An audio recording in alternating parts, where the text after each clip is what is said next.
Hello लोगोफोरनि मोनसे गोदान भिडिअ नोंथांमोनखौ जोबोर बरायनाय थाबाय। स' नोंथांमोननि गोबाङानो कमेन्ट खालामदोंमोन सरकारनि एमप्लयमेन्ट एक्सचेन्ज पर्टेला माबायदि खामानि मावो, एक्सचेन्ज सार्टिफिकेटखौ माबोरै एप्लाइ खालामनो हागोन बायदि।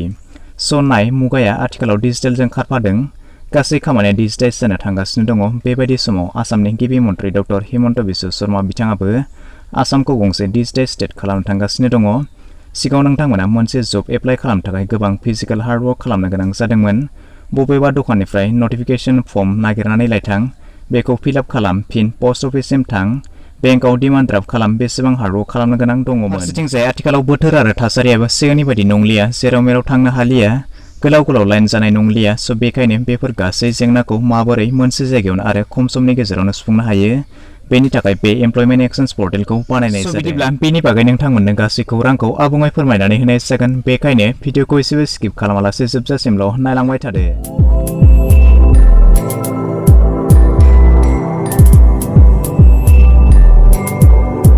नोंथांमोना थारैनो एमप्लयमेन्ट एक्सचेन्ज सार्टिफिकेटनि मुंखौथ' खोनाबाय जानांगौ, जायफ्रानोखि सिगाङाव गभर्नमेन्ट जब एबा सरकारि साख्रिनि थाखाय एप्लाइ खालामदोंमोन। बिदिब्ला बिथांमोना थारैनो एमप्लयमेन्ट सार्टिफिकेट होफानांगौ जादोंमोन। थारैनो नोंथांमोना गोसोआव दङ जानांगौ।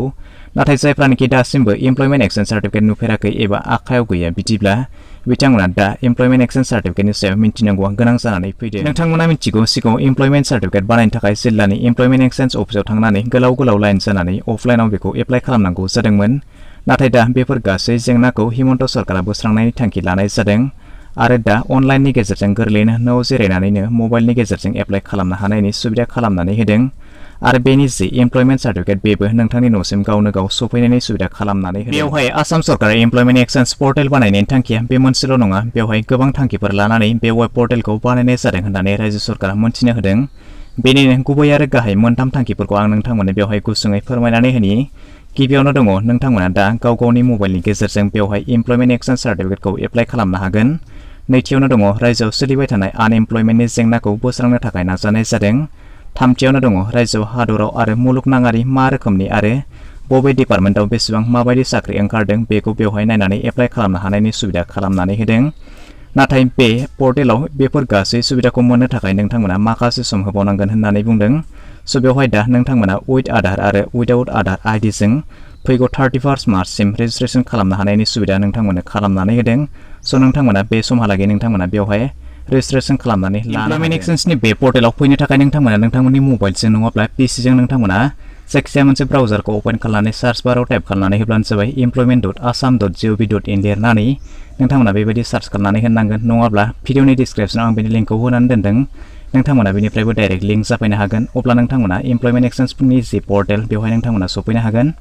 बेबायदिनो दानिया नोंथांमोना बेवहाय सफैनायनि उनाव नोंथांमोना दानिया बेवहाय एक्सचेन्ज सार्टिफिकेटनि सोमोन्दै गासै खौरांखौ नोंथांमोना बेवहाय मिथिनानै लानो हागोन। स' बेवहाय दानिया नोंथांमोननो फोरमायनानै होनि जे बेवहाय दासिम साबैसे सुबुङा बेवहाय रेजिस्ट्रेसन खालामनानै दोनदों आरो साबैसे सुबुङा बेवहाय रिनिउ खालामदों, नोंथांमोना बेनि खौरांखौ लाजोबनो हागोन।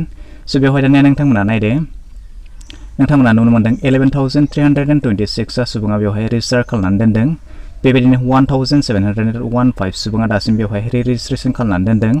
बेनिफ्राय नोंथांमोना नुनो मोनदों रिनिउवेलाव 0, दासिमबो रिनिउवेल खालामनाय नोंथांमोना बेवहाय नुनो मोनाखै। स' बेवहाय दानिया नोंथांमोनाबो बेखौ जुदि रेजिस्ट्रेसन खालामनो नागिरोब्ला नोंथांमोना बेवहाय मोनथाम अप्सन बेवहाय नुनो मोनगोन। स' बेवहाय नोंथांमोना नुनो मोनदों, मोनसेया जाबाय रेजिस्ट्रेसन। थामहिनबा नोंथाङा जुदि बेवहाय गोदानै एप्लाइ खालामगोनब्ला नोंथांमोना बेवहाय रेजिस्ट्रेसन अप्सनाव क्लिक खालामनानै होब्लानो जाबाय। बेनिफ्राय जुदि नोंथांहा सिगाङाव जुदि एक्सचेन्ज सार्टिफिकेट दङमोन नाथाय एक्सपायार जाबायब्ला नोंथांमोना बेवहाय बेबायदि थासारियाव नोंथांमोना बेवहाय रिनिउवेल खालामनोबो हागोन।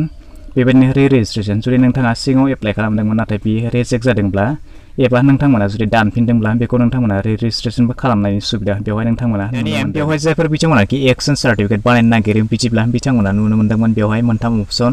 स' बेनिनो नोंथांमोना दानिया जायफोर दिन्थिनानै होगोन, जायफोर बिथांमोनाखि गोदानै एप्लाइ खालामगोन, बिदिब्ला नोंथांमोना गिबिनि रेजिस्ट्रेसनाव क्लिक खालामनानै होब्लानो जाबाय।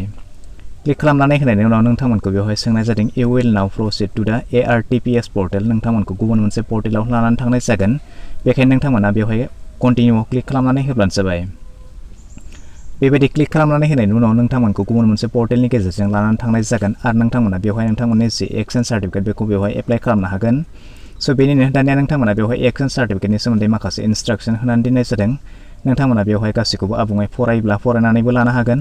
स' बेवहाय दानिया नोंथांमोना एप्लाइ खालामनो थाखाय नोंथांमोननि सेराव मोनथाम अप्सन ओंखारनानै फैदों। नोंथांमोना बेवहाय नुनो मोनदों जे बुंदों एप्लाइ विथ आधार जुदि नोंथाङा सिगांनिफ्राय आधार आइडि दंखायोब्ला नोंथांमोना बेजोंबो एप्लाइ खालामनो हागोन नङाब्ला एप्लाइ विदाउट आधार जुदि नोंथाङा सिगांनिफ्राय आधार आइडि गैयाब्ला नोंथांमोना बेबायदियैबो एप्लाइ खालामनो हागोन होननानै बुंदों दानिया बे मोननैखौ मावनायनि सिगाङावनो थामहिनबा एप्लाइ खालामनायनि सिगाङाव नोंथांमोना बेवहाय रेजिस्टार खालामनानै लानांगोन होननानै फोरमायदों स' नोंथांमोना गिबियाव नोंथांमोना बेवहाय रेजिस्टार खालामनानै लानाया गोनां स' बेवहाय नोंथांमोना दिन्थिनानै होनो थाखाय आं एप्लाइ विदाउट आधाराव क्लिक खालामनानै होबाय क्लिक खालामनानै होनायनि उनाव नोंथांमोना बेवहाय फोरमायदों if not register please register first नोंथांमोनखौ बेवहाय एप्लाइ खालामनायनि सिगाङाव नोंथांमोनखौ बेवहाय रेजिस्टार खालामनानै लानो थाखाय खावलायदों बिदिब्ला एप्लाइ खालामनायनि सिगाङाव नोंथांमोना बेवहाय रेजिस्टार खालामनानै लानांगोन होननानै बुंदों बेखायनो नोंथांमोना बेवहाय रेजिस्टाराव क्लिक खालामनानै होब्लानो जाबाय क्लिक खालामनानै होनायनि उनाव बेबायदि इन्टारफेस खेवनानै फैगोन दानिया नोंथांमोना बेवहाय रेजिस्ट्रेसन खालामनानै लाग्रोनांगोन स' बेवहाय नोंथांमोना दसे सम नेब्लानो जाबाय बेवहाय नोंथांमोननि सेराव मोनसे फर्म ओंखारनानै फैगोन आरो नोंथांमोना नोंथांमोननि इनफरमेसन बायदि बे फर्मखौ फिलआप खालामनानै लानांगोन नोंथांमोना बेवहाय रेजिस्ट्रेसन खालामनो थाखाय नोंथांनि मोननैसो बेसिक इनफरमेसनखौ होनानै नोंथांमोना बेवहाय रेजिस्ट्रेसन खालामनो हागोन बे जाबाय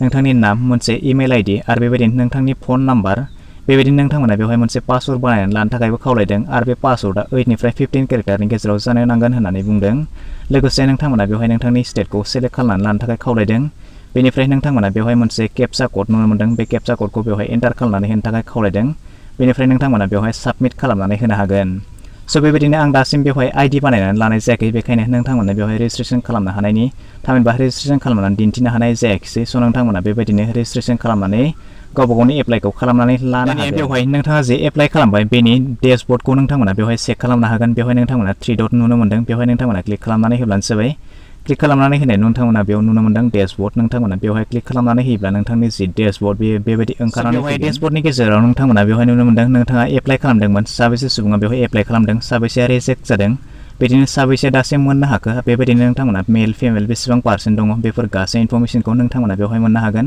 लोगोसे नोंथांनि डिस्ट्रिक्ट वाइज बेवहाय साबेसे सुबुङा बेखौ एप्लाइ खालामदों जों बबे केटेगरिनि सुबुङा बेवहाय एप्लाइ खालामदों नोंथांमोना बेनि गासै इनफरमेसनखौ बेवहाय नोंथांमोना लानो हागोन स' नोंथांमोना बेवहाय चेक खालामनानै नायब्लानो जाबाय जे गावबा गाव डिस्ट्रिक्टनि बेसेबां सुबुङा बेयाव दासिम एप्लाइ खालामनानै दोनदों नोंथांमोना बिनि गासै खौरांखौ बेबायदिहाय लानो हागोन स' बेनि अनगाबो नोंथांमोना बेवहाय लेटेस्ट नटिफिकेसन आरो लेटेस्ट इनफरमेसनखौ नोंथांमोना बेवहाय चेक खालामनो हागोन जुदि नोंथांमोना एसे गाइथिंजाय फैयोब्ला बेवहाय नुनो मोनगोन नोंथांमोना लेटेस्ट नटिफिकेसनाव दङ 2021, 22 आरो 23 नि थाखाय बेवहाय आइटिआइनि एडमिसन सोलिगासिनो दङ नोंथांमोना बेनि खौरांखौ मोननो हागोन स' बेवहाय बुंनो थाङोब्ला रायजो सरकार बेखौ नौकरी.com बायदि पर्टेल बानायनो थाखाय थिरांथा लानाय मिथिगौ नौकरी.com आ जाबाय साख्रि नागिरनायनि मोनसे वेबसाइट स' नोंथांमोना बेवहाय दासिम 4 लाखनिबो बारा बेवहाय नोंथांमोना बायदिसिना रोखोमनि साख्रि नागिरनानै लानो हागोन बे जाबाय स्टेट लेभेलनियानो जा नेशनेल लेभेलनियानो जा बा इन्टारनेशनेल लेभेलनियानो जा प्राइभेट जबानो जा गभर्नमेन्ट जबानो जा नोंथांमोना बेवहाय नोंथांमोना जे लिस्ट जानानै दङ गावबा गाव सोलोंथाइ बायदि नोंथांमोना बेवहाय साख्रि नागिरनानै लानो हागोन आरो नोंथांमोना बेनिफ्रायनो एप्लाइ खालामनानै लानो हानायनि सुबिदा बे